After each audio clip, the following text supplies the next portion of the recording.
Do you ever think about the foods African Americans ate to survive the 1960s, the ones that kept families going when times were hardest? These dishes stretch small budgets into strength, warmth, and a sense of holding on. What truths do we find when we remember them now? Neckbone stew was one of the most reliable survival meals African American families made in the 1960s because neckbones were cheap, overlooked, and full of hidden flavor that only revealed itself after hours of slow simmering. Mothers would rinse the bones carefully, removing bits that needed to go, then drop them into a large pot with onions, carrots, celery, and whatever seasoning the kitchen had that week. As the pot warmed, the broth slowly turned cloudy and rich, carrying the smell of something far more expensive than what had actually gone into the pot. Potatoes were added to stretch the stew even further, each one soaking up the savory juices until they were soft and comforting. Children would hover near the stove, watching the steam rise in thick waves that fogged the windows and made the kitchen feel like the warmest place in the house. When it was finally ready, everyone sat down with bowls that filled their hands with heat. The bones themselves offered only small pieces of meat, but the long simmering made every drop count. The broth was thick, nourishing, and deeply satisfying, the kind of food that wrapped itself around tired bodies after long days. Neckbone stew was not just dinner. It was survival made gentle. It was proof that even scraps could carry a family through cold nights when money ran thin. Pinto beans with ham hock were the dependable weekday pot that never failed a family trying to stretch $1 across an entire week. Dried beans cost next to nothing, and mothers knew how to turn them into something hearty with nothing more than time and a bit of skill. The beans were soaked overnight, so they would soften evenly, then rinsed and poured into a heavy pot early the next morning. A single ham hock was added, sometimes stripped bare from earlier meals, but still carrying enough bone and fat to give the entire pot depth. As everything simmered slowly, the beans broke down into a creamy texture, absorbing the smoky, salty flavor of the hock. Children drifted toward the kitchen as the smell spread through the house, thick and comforting, a reminder that there would be enough to eat. Mothers would stir the pot gently, tasting and adjusting until it reached that perfect balance of tender beans and flavorful broth. Served with cornbread or rice, the pot could last for days, reheating into something even better each time. Pinto beans with ham hock were more than just food. They were security. They were warmth on the coldest days and reassurance during the hardest weeks. Collard greens with salt pork were a staple because greens grew cheaply, lasted through cool seasons, and could turn into a full meal when paired with even a small square of salted pork. Mothers washed each leaf carefully, removing grit and stems, then chopped the greens into pieces that wilted beautifully in a simmering pot. The salt pork, often nothing more than a strip of fat with a thin edge of meat, was added for flavor, melting slowly into the broth and transforming the dish into something rich and savory. The greens cooked for hours until they softened and absorbed every bit of seasoning. Children often asked when they would be ready because the smell filled the whole house long before dinner time. When served with cornbread, the greens became a full meal, providing nutrients and warmth in every bite. Mothers loved this dish because it was inexpensive but powerful, feeding bodies and spirits during long, difficult seasons. Collard greens with salt pork were the definition of stretching little into enough. Cornbread and potlikker was a meal born from resourcefulness and cherished for its ability to turn scraps into something deeply nourishing. After collard or turnip greens finished cooking, the leftover broth in the pot was never wasted. That liquid, known as potlikker, held vitamins, minerals, and the smoky taste of the pork scraps that flavored the greens. Mothers poured the potlikker into bowls, then crumbled hot cornbread straight into it, letting the bread soak until it softened into a thick, hearty mixture children loved, stirring it together, watching the cornbread break apart and absorb the warm broth. The flavor was rich, salty, and comforting in a way that felt larger than the ingredients themselves. It was a meal that filled empty stomachs, soothed tired bodies, and gave families strength to face the next day. Cornbread and potlikker was survival wisdom passed down through generations. Rice with pan-dripping gravy was the meal that proved nothing in the kitchen ever went to waste. After cooking meat, mothers saved the browned bits and leftover grease from the bottom of the skillet. With a bit of flour, water, and patient stirring, those drippings transformed into a smooth, savory gravy that tasted like far more than it cost. Poured over fresh rice, the gravy turned a plain bowl into a full dinner that kept children satisfied for hours. The smell of the gravy thickening was enough to bring everyone to the table early. Some nights, mothers added onions or a pinch of seasoning if they had it, deepening the flavor even more. Other nights, it was nothing but drippings and water, yet still tasted like comfort. Children learned early that gravy night meant nobody would go hungry.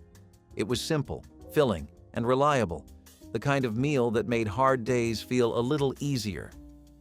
Rice with pan-dripping gravy was the quiet hero of many 1960s kitchens. Smothered chicken backs were one of the cheapest ways to turn poultry into a family dinner. Backs had little meat but plenty of flavor, and mothers knew exactly how to coax that flavor into a rich pot of gravy. After browning the backs in a skillet, they sprinkled flour to build a roux, then added water or broth until it thickened. The backs simmered until tender, releasing every bit of taste into the gravy. Served over rice, the result was comforting and hearty despite the humble ingredients. Children rarely noticed that the pieces were scraps. They only knew it tasted good. Mothers loved this dish because it stretched one small purchase into a whole pot of food that could carry a family through the evening. The gravy soaked into the rice perfectly, making every bite feel warm and satisfying. Smothered chicken backs were creativity at its finest, turning what others ignored into something worth gathering around. White beans with fatback were another long-lasting pot that carried families through the hardest weeks. The beans were soaked, rinsed, and started early in the day. A single piece of fatback was added, providing salt and richness that flavored the entire pot. As the beans cooked, they softened into something creamy and satisfying. Children loved dipping cornbread into the thick broth, soaking up all the flavor. The pot often lasted several meals, reheating well and growing deeper in taste each time. Mothers sometimes added onions or garlic if they had a bit left, but even plain, the beans tasted hearty. This meal did not require much money, only time, patience, and skill. In cold months, the steam from the pot fogged up windows and warmed the kitchen before anyone even sat down to eat. White beans with fatback were survival food that tasted like comfort and care. Fried cornmeal mush was the kind of breakfast or dinner that stretched leftovers into something new. Leftover cornmeal mush was poured into a pan to chill overnight, becoming firm enough to slice. Mothers cut it into rectangles and fried them in a hot skillet until each piece turned golden and crisp on the outside. The inside stayed soft and warm, a perfect contrast in texture. Children topped the slices with syrup or butter if the house had any, but even plain, the cakes were filling and delicious. Some families sprinkled a little sugar on top, turning the meal into a treat. Others served it with greens or beans, making it part of a larger dinner. It was a meal built from yesterday's scraps, but enjoyed like something special. Fried cornmeal mush was proof that nothing needed to go to waste. Cracklin cornbread was a rich, hearty version of cornbread made with leftover pork cracklings that added flavor and calories to an otherwise simple dish. Mothers mixed the cracklings into the batter, folding them in until each scoop promised a bit of salty crunch. As the cornbread baked, the smell filled the house, making children eager for the first hot slice. The cracklings gave every bite texture and depth, turning ordinary cornbread into something more sustaining. Served with beans, greens, or simply on its own, Cracklin cornbread helped families stay full through long evenings. Children especially loved the crispy edges where the cracklings peeked through. Mothers relied on it during the cold months because it paired well with almost anything and always lasted until the next day. It was resourcefulness turned into tradition. Black-eyed pea soup was one of the most dependable winter meals because peas were cheap, nutritious, and able to stretch across multiple days. Mothers cooked them slowly with onions, seasoning, and scraps of bone or fat to deepen the flavor. As the peas broke down, the soup thickened into something hearty enough to anchor a dinner. Children gathered around the table with cornbread ready to dunk into their bowls. The soup warmed cold hands and filled hungry stomachs, offering comfort in every spoonful. Some families added rice to stretch it even further, turning one pot into several meals. The longer it simmered, the more the flavors blended together. Black-eyed pea soup did more than feed a family. It kept hope alive on the hardest days. Black-eyed pea soup was survival on the stove, steady and reassuring. Molasses rice was one of the simplest and most reliable meals families leaned on when sugar, meat, and other staples were out of reach. Mothers cooked a pot of plain white rice until it was soft and steaming, then spooned it into bowls while it was still piping hot.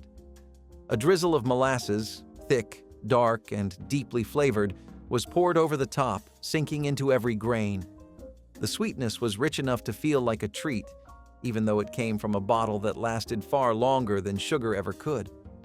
Children stirred their bowls until the rice turned a warm caramel color, tasting the comforting blend of sweet and earthy notes. Some added a little butter if the house had any, making it even richer. The dish carried enough calories to keep hunger quiet for hours, which was essential during the toughest weeks. Nothing about it felt cheap to a child. It tasted warm, familiar, and honest. Molasses rice was a bowl of survival disguised as something close to dessert. Grits with red-eye gravy was the kind of breakfast that fueled families through cold mornings and long days of work or school. Grits were inexpensive and cooked into a smooth, warm base that filled the kitchen with a comforting smell. Meanwhile, mothers made red-eye gravy by deglazing a skillet of fat scraps with hot coffee, creating a thin, salty, smoky sauce that tasted far bigger than its ingredients suggested. The gravy soaked into the grits, giving them a sharp, invigorating flavor that woke everyone up instantly. Children ate it quickly, spooning it up while it was still warm enough to fog their breath. It was a breakfast that stuck to the ribs and kept bellies full until lunchtime. Even when the pantry was nearly empty, a pot of grits and a splash of coffee meant nobody went hungry. Mothers relied on this breakfast because it required almost nothing but offered so much: warmth, fullness, and enough energy to face whatever the day might bring. Many children remembered the smell long after leaving home, the scent of hot coffee hitting the skillet turning into a signal that it was time to get ready for work or school. It was a dish that said, without words, "You have something to stand on today." Grits with red-eye gravy was survival with a kick of courage. Stewed okra and tomatoes was one of the most dependable meals when canned goods and garden produce carried families through tight weeks. Mothers sliced fresh okra or thawed frozen pieces, then stirred them into canned tomatoes with onions, pepper, and whatever seasoning was available. The ingredients simmered until everything softened into a thick, flavorful stew that was bright, tangy, and deeply comforting. Served over rice, the dish became hearty enough to count as a full dinner. Children learned to love the soft texture and bold colors, especially when the stew was paired with hot cornbread. It was a meal that proved vegetables could be just as filling and just as important as meat. Many families grew okra in backyard gardens, which made this dish even more accessible, especially in southern homes where neighbors often traded vegetables across fences. The simmering pot offered not just nourishment, but a sense of continuity, reminding everyone that the land and the community still had something to give. Even when times were hardest, a pot of stewed okra and tomatoes represented stability, a meal that could appear again and again without complaint. Stewed okra and tomatoes kept families fed with nothing but patience and a steady simmering pot. Fried salt pork with biscuits was a meal built on stretching a little into a lot. Salt pork, inexpensive and heavily seasoned, was sliced thin and fried in a skillet until crisp around the edges. The rendered fat crackled in the pan, filling the kitchen with a smell that pulled every child to the table. Mothers used the leftover grease to brush over fresh biscuits or to season them as they baked. Even one piece of salt pork could flavor an entire plate, making the biscuits taste richer and heartier than they were. Children cherished every bite, feeling like they were eating something special, even though the meal was born from thrift. The sound of the pork frying, loud and sharp, often woke children from naps or made them stop playing just to ask if dinner was almost ready. A small amount of meat flavored an entire meal, and for many families, that was the only way to make ingredients last through the week. The biscuits soaked up every drop of flavor, turning something simple into something that felt indulgent. Fried salt pork with biscuits turned scarcity into something warm and memorable. Chicken necks and dumplings were a version of chicken and dumplings that made the most out of the least. Necks were one of the cheapest poultry parts, offering flavor even if they held only scraps of meat. Mothers boiled them with onions, celery, and seasoning until the broth turned rich and deeply comforting. Dumplings made from flour, water, and a little fat were dropped into the pot, swelling as they soaked up the broth. The dumplings provided most of the substance, while the necks gave the stew its flavor. Children loved the soft, doughy dumplings and the warmth the dish brought to cold evenings. Some families stretched the pot by adding potatoes or carrots, while others kept it simple, letting the broth and dumplings carry the meal on their own. The long, simmering time filled the home with the kind of aroma that drew children to the kitchen just to peek inside the pot. For mothers, it was a reliable way to feed many mouths without worrying about running out. Chicken necks and dumplings were proof that comfort did not require abundance. Butter beans with turkey tails were a staple because turkey tails were inexpensive but full of flavor and fat. Mothers simmered the tails slowly, letting their rich, smoky taste seep into the pot.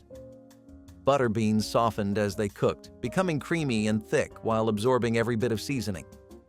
The dish warmed the house as it simmered, filling the air with a savory scent that promised a satisfying dinner.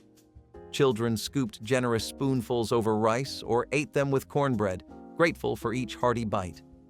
The meal stretched easily across days and reheated beautifully. Many families saved the leftover broth to season another dish later in the week, wasting nothing. Turkey tails might have been overlooked by others, but in these kitchens, they were treated with skill, patience, and respect. Mothers understood that the key to survival was knowing how to extract every ounce of flavor from inexpensive ingredients. Butter beans with turkey tails were a quiet triumph of frugality and skill. Hogmaw and potatoes was a dish rooted in tradition and necessity, using pork stomachs simmered long enough to become tender and flavorful. Mothers cleaned the hogmaw carefully, then stewed it with onions, salt, pepper, and chunks of potatoes. The long cooking process softened everything into a heavy, sustaining pot that filled the kitchen with warmth. Children often approached the dish with caution at first, but the rich flavor and tender potatoes won them over. It was the kind of meal that carried families through cold nights and hard days. Many households learned the dish from older relatives who had relied on it long before the 1960s, passing down not just a recipe but a method of survival. The smell of the stew simmering created a sense of reassurance, a reminder that something warm and filling was waiting at the table. Hogmaw and potatoes was history, hardship, and nourishment in one pot. Catfish head stew was a resourceful dish created when whole fillets were too expensive to buy. Fish heads, cheap but packed with flavor, were simmered with onions, celery, peppers, and seasonings until they infused the broth with richness. Mothers removed the bones carefully, leaving behind tender pieces of meat that melted into the stew. Potatoes or rice were added to stretch the meal further. The smell of the stew simmering filled the home, comforting and familiar. Children ate it eagerly, savoring each warm spoonful. Many families along southern rivers or coastal areas relied on this dish because fish heads were easy to come by, often sold for pennies or given away.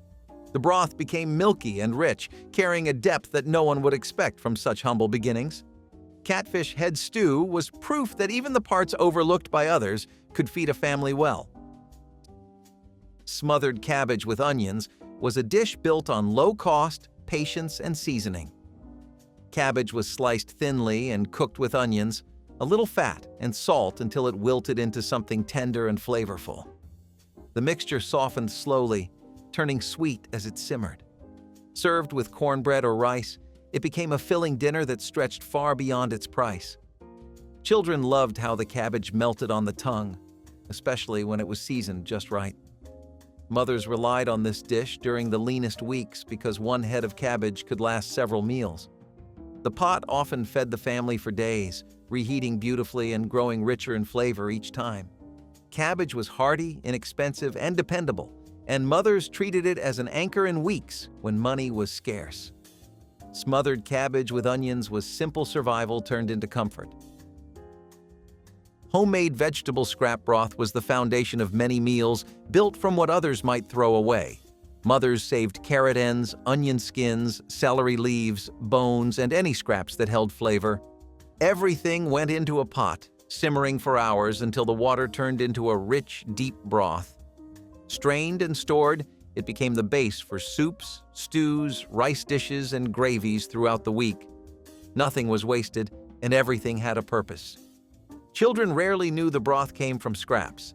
They only tasted the warmth it added to their meals.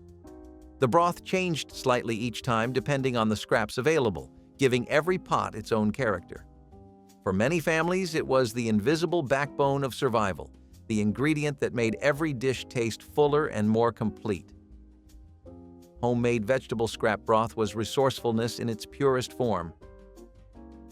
Sweet potato hash was the kind of skillet meal that turned one or two inexpensive sweet potatoes into enough food to fill every stomach at the table. Mothers peeled the potatoes, sliced them thin, and mixed them with onions that softened slowly in a hot pan.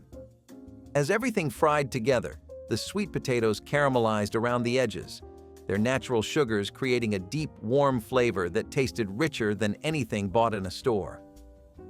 The onions added sharpness that melted into sweetness as they browned, blending with the potatoes until the whole kitchen smelled like comfort. Children gathered around the stove, waiting for that moment when the potatoes were soft in the middle but crisp on the outside.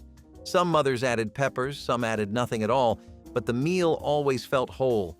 Paired with cornbread or eaten straight from the pan, sweet potato hash warmed families during the coldest months. It was proof that a single vegetable, treated with care and patience, could carry an entire dinner. For families surviving the 1960s, this dish was more than affordable. It was dependable, nourishing, and full of quiet joy. Sweet potato hash was frugality turned into flavor. Sorghum syrup oatmeal was the breakfast mothers made when sugar was too expensive, and sweetness had to come from something that lasted longer in the pantry. Oatmeal cooked slowly on the stove, thickening into a warm, comforting base that filled the kitchen with steam. Sorghum syrup, dark and rich, was drizzled over the top, swirling into the oats until every bite carried its deep, earthy sweetness. The syrup had a way of making the simplest bowl feel like a treat, even though it cost less and stretched further than regular sugar. Children loved stirring it in, watching the color change and tasting the warmth spread across their tongue. The bowl stayed hot for a long time, perfect for winter mornings when the cold crept into every corner of the house. For mothers, it was the ideal breakfast, cheap, filling, and capable of keeping hunger quiet until midday. Sorghum syrup oatmeal was survival disguised as comfort, a reminder that sweetness could still be found even when money was tight. Canned salmon and rice was one of the most dependable meals because a single can could stretch far enough to feed several hungry children. Mothers mixed the salmon with onions, seasonings, and sometimes a little flour to thicken the mixture, then spooned it over a hot pot of rice. The flavors melded together into something savory, warm, and surprisingly satisfying. Even though the salmon came from a can, the dish felt complete, hearty, and nourishing. Children loved the tender texture and the way the rice absorbed the juices of the fish. For many families, this was the dinner that showed up again and again during lean weeks, offering protein without straining the budget.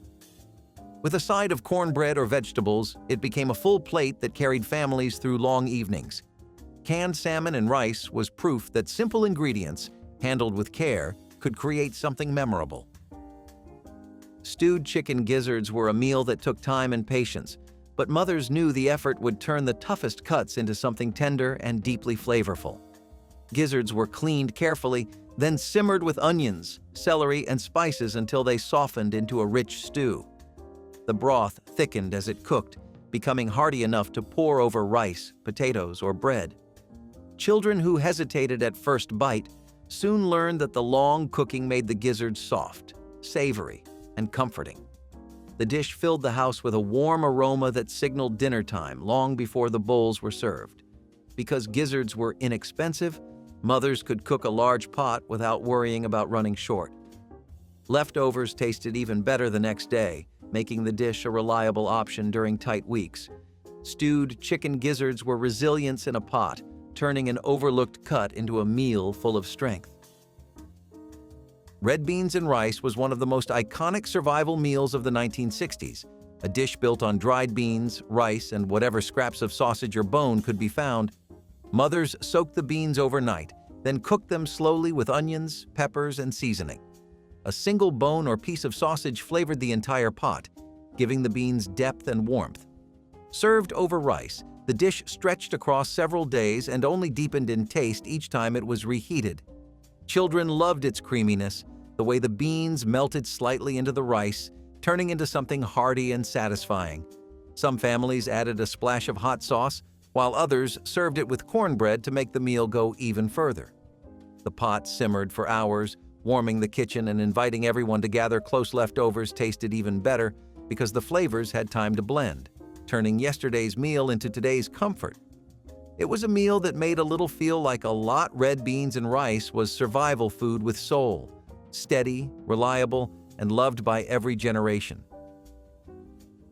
Hot water cornbread was a quick skillet bread that turned basic pantry ingredients into something warm and filling. Mothers mixed cornmeal with boiling water and salt, shaping the mixture into patties that sizzled when they hit the hot oil. The edges crisped beautifully while the inside stayed soft and tender. Children waited eagerly for their turn, enjoying the cornbread with beans, greens, or even on its own. The sound of the batter hitting the skillet was enough to signal that dinner was almost ready. Sometimes the patties were shaped thick, other times thin and crispy, depending on how far the batter needed to stretch. Even without butter or extras, each bite tasted rich because of the hot oil and the golden crust it created. It was cheap, fast, and comforting, the kind of recipe every child learned by watching it come together. Hot water cornbread added body to meals that might otherwise feel too thin, turning simple dinners into satisfying ones. Pig feet stew was the kind of meal built from a cut most people ignored, but mothers knew how to coax something special from it. The feet were simmered for hours with onions, pepper, and potatoes until the broth thickened and the meat softened enough to fall from the bone. The long cooking created a deep, savory flavor that filled the home with warmth. Children dipped their spoons eagerly, savoring the rich broth and tender potatoes. Some families added a few vegetables if they had them, while others kept the pot simple and hearty. The stew grew thicker as it simmered, turning into a meal that felt heavy enough to chase away the cold outside. It was the kind of dish that made the whole family slow down, sit together, and savor the moment. Pig feet stew was a lesson in patience, tradition, and making the most of what the world offered. Fried bologna with onions was the sound of survival in a skillet. Mothers sliced thick rounds of bologna, letting them sizzle until the edges curled and browned. Onions fried in the same pan, soaking up the salty, savory flavor. Served with bread or rice, the meal felt comforting and hearty. Despite its simplicity, children loved biting into the crisp edges and soft center, savoring every warm, familiar bite. The meal took only minutes to prepare, making it a favorite on nights when money and time were both tight. The smell drifted through the house, letting everyone know that dinner would be quick but satisfying. Sometimes the bologna was scored so it would curl more evenly, sometimes left plain, always delicious. Fried bologna with onions was the taste of childhood for many Black families, a dinner that showed up when money was tight but love was abundant. Collards and beans over cornbread was a complete dinner built from 3 inexpensive staples that never failed to satisfy. Mothers cooked the beans until soft, simmered the collards with onions and seasoning, and baked a pan of cornbread that soaked up every drop. The greens added depth, the beans added protein, and the cornbread tied everything together. Children loved mixing the 3 on their plates, creating warm, comforting bites that tasted far richer than the ingredients suggested. The pot of greens simmered for hours, filling the house with the smell of garlic, onions, and smoky seasoning. Beans added weight to the meal, stretching the greens into something that could last more than a day. Even leftovers felt special because the flavors melded into something deeper and sweeter. Collards and beans over cornbread was humble, nourishing, and deeply rooted in tradition. A meal that carried families through the hardest seasons. Navy bean and onion soup was the bare-bones pot that saved families on the coldest nights. With nothing more than beans, onions, water, and seasoning, mothers created a broth that grew richer as it simmered. The beans softened into a creamy texture, while the onions dissolved into sweetness. Children warmed their hands on the bowls, grateful for something hot and soothing. As the soup cooked down, the smell drifted through the house, promising calm after a long day. Sometimes mothers added a small piece of fat or bone to deepen the flavor, but even without it, the pot tasted full and comforting. A slice of cornbread on the side turned the simple soup into a full dinner. Navy bean and onion soup reminded families that even the smallest ingredients could offer warmth, nourishment, and togetherness. Navy bean and onion soup was proof that even the simplest ingredients could hold a family together. Sorghum syrup on hot biscuits was a rural breakfast tradition rooted in the fields and farms where sorghum was grown and milled long before maple syrup ever became common. The syrup was thick, earthy, and rich, with a sweetness that felt deeper than sugar. Grandparents would split open hot biscuits, steam rising, and drizzle sorghum across the soft center until it glistened. The flavor was bold and comforting, slightly smoky, and entirely unique. It tasted like the land itself, like seasons of harvest and the steady work of hands that knew how to make every ingredient count. Biscuits with sorghum were inexpensive, filling, and quietly indulgent in their own rustic way. Families loved them because the syrup lasted long, cost little, and carried the taste of home. Even today, those who grew up with sorghum syrup remember its distinct sweetness with a kind of affection that never fades. Hot water cornbread patties delivered the satisfying crunch of cast iron frying to countless Delta kitchens, where cornmeal was as common as morning sun. Cooks stirred hot water into fine cornmeal until the mixture held together, then shaped it by hand and slid it into shimmering oil. The patties sizzled and crisped, forming a browned crust that gave way to a tender interior. The method required no milk or eggs, only the steady skill of a practiced hand, making it accessible and quick. Families ate these cornbread rounds with eggs, greens, or a simple drizzle of honey when sugar was scarce. In many homes, the sound of batter hitting hot oil signaled breakfast was ready, filling the air with the nutty aroma of toasting corn. Hot water cornbread patties celebrated resourcefulness and flavor, reminding everyone that the best dishes often came from the simplest combinations of grain, heat, and love, passed down through generations of African American cooks. Cane syrup biscuits were one of the sweetest ways families could begin a day when sugar was a luxury. Freshly baked biscuits were split open and drizzled with thick cane syrup, a cheaper sweetener that was widely available in the South. This breakfast offered comfort and energy, especially for children heading to school or adults preparing for long days of labor. Cane syrup added richness to otherwise plain bread, transforming simple biscuits into a treat. It was a dish tied directly to the land, since cane syrup came from local harvests and represented self-reliance. Families treasured it because it gave sweetness without breaking the budget, a rare indulgence during lean times. Cane syrup biscuits became more than breakfast. They were symbols of hope, resourcefulness, and the sweetness people clung to even in struggle. The dish carried both nourishment and spirit, helping fuel resilience during mornings that demanded strength. For many, it was the taste of home and perseverance. Cane syrup sweet potatoes were a dish that turned the simplest root vegetables into something rich and satisfying. Farmers harvested sweet potatoes by the bushel, storing them through the winter as one of the few dependable crops. To stretch them, cooks baked them in thick cane syrup, which caramelized into a glossy coating that clung to the slices. The syrup added both sweetness and calories, vital in times when food had to work hard to fill hungry stomachs. Families often ate them as a side, though sometimes the dish stood alone as a meal when meat was too costly. Children looked forward to the sticky, sweet flavor, a rare treat in days when dessert was not guaranteed. Cane syrup was local and affordable, making it a lifeline for many Southern households. Though this dish has mostly vanished, it once filled tables with warmth, proving that even in hard years, people found ways to create comfort from what little they had.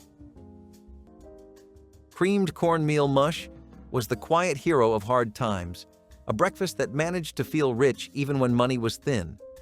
Made from simple ingredients, cornmeal, milk, salt, and water, it was stirred patiently over low heat until it thickened into a creamy golden porridge. Families would serve it hot in bowls with a little butter melting on top or a drizzle of syrup for sweetness. It was warm, filling, and endlessly adaptable, proof that comfort did not require luxury. When leftovers were chilled, they turned firm enough to slice and fry the next morning, crisping into golden slabs with a texture somewhere between toast and pudding. That second-day version was the real prize, a thrifty twist that made breakfast feel new again. The sound of those slices sizzling in a skillet was as homey as a family prayer before eating. Cornmeal mush might not sound glamorous, but it was nourishment that came with pride, a recipe born from resourcefulness and patience. In kitchens that measured success not by wealth but by warmth, this humble dish held its place as a symbol of care and survival, the kind of meal that hugged you from the inside out. Fluffy biscuits with syrup or jelly were the breakfast treat 1960s kids begged for with wide eyes and hopeful voices, knowing their mother could see straight through them but might give in anyway. These biscuits were not the kind that popped out of a can. They were soft, hand-mixed, cut by a jar or a tin cup, and baked until their tops turned the faintest shade of gold. When they came out of the oven, the whole kitchen smelled like butter and warmth, the kind of smell that made children hover around the stove waiting for permission to grab one. Mothers split them open with their fingers, steam curling into the air, then drizzled syrup or spread jelly inside until the biscuit soaked up every bit of sweetness. Sometimes the syrup ran down the sides, and kids licked it from their hands without hesitation. These biscuits felt like a weekend, even on a weekday, like a celebration even when money was too tight for fancy breakfasts. Mothers made them because they filled stomachs and stretched ingredients, but children loved them because they tasted like happiness before school. As frozen biscuits and fast mornings took over, these tender homemade biscuits started to disappear. But for the generation who grew up on them, one bite still carries the memory of a warm kitchen, a busy mother moving with practiced grace, and the pure joy of getting the first biscuit straight from the pan. Cornbread and buttermilk cups were the kind of breakfast that felt both rustic and comforting, the sort of meal grandparents made without measuring or fuss because they had been doing it their whole lives. Leftover cornbread never went to waste, not when it could be crumbled into a bowl and soaked in cold buttermilk until the pieces softened but kept just enough texture to make each bite interesting. The tang of the buttermilk balanced the slight sweetness of the cornbread, creating a flavor that felt simple yet deeply satisfying. Some families added a spoonful of sugar, others preferred it plain, but either way, it tasted like something honest and nourishing. It was a breakfast built for long days, a quick way to fill stomachs without spending money or time. Children who grew up on it remember the chilly shock of the buttermilk, the softness of the crumbs, and the quiet pleasure of eating something that required no stove at all. It tasted like tradition handed down through memory rather than recipes, a meal tied to rural kitchens, hardworking families, and morning routines shaped by practicality. Even today, people who try it for the first time often describe it as unexpectedly comforting, like discovering a forgotten piece of their own history. Cornbread and buttermilk cups might seem humble, but in the hands of grandparents, they became something far richer than the ingredients suggested. Pork neckbone and rice turned a humble cut into a deeply flavored breakfast that spoke to generations of resourceful cooking.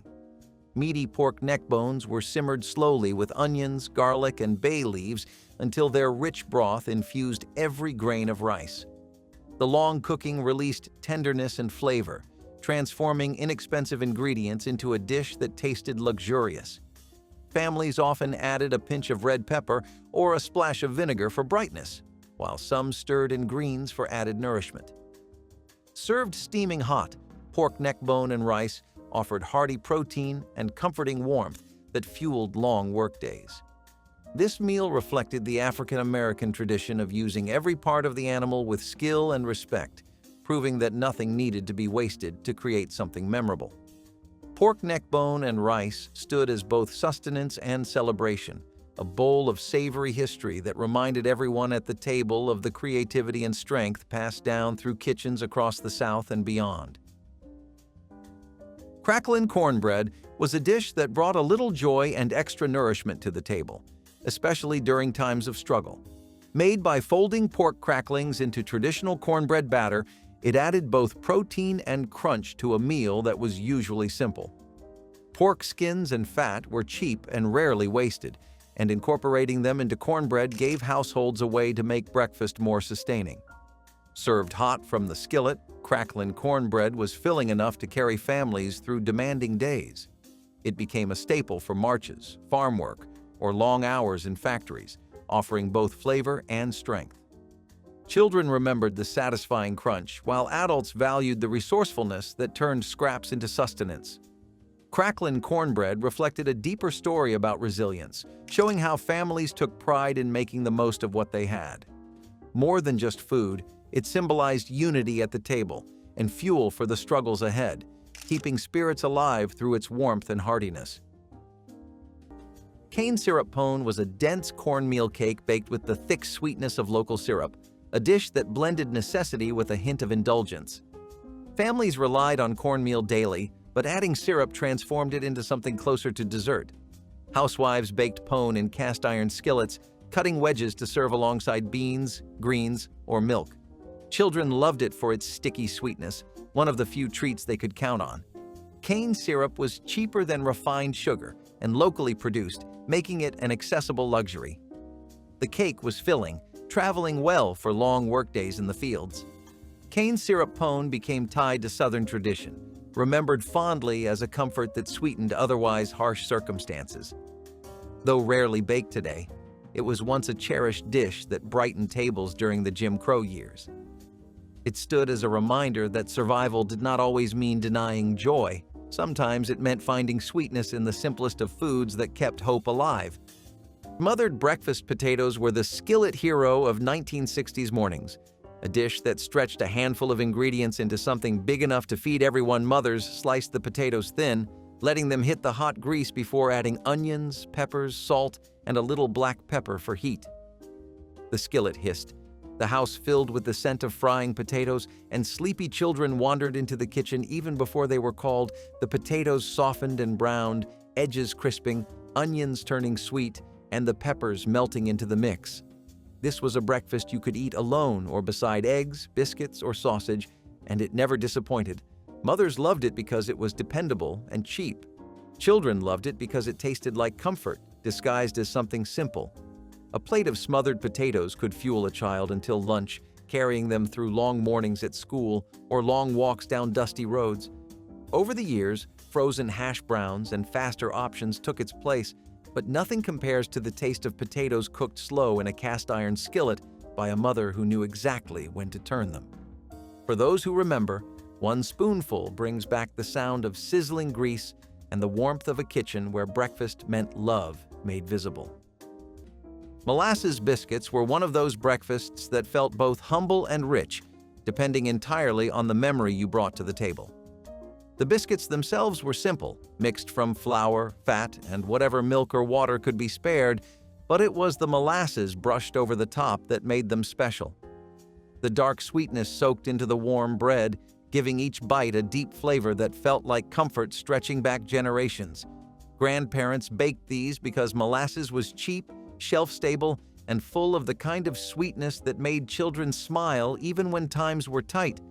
The smell alone could bring the whole household into the kitchen, filling the air with something warm and grounding. Some families served them with butter, letting it melt into every crack, while others ate them plain, enjoying the caramel-like richness all on its own. These biscuits were not fancy, but they tasted like care, like effort, like mornings where love was baked into every crumb. They were the kind of breakfast that lingered in your memory long after the plate was empty, reminding you of kitchens where nothing was wasted and everything was shared. If any of these dishes brought back even one memory, tell me which one in the comments and tap like and subscribe so we can keep these stories alive together.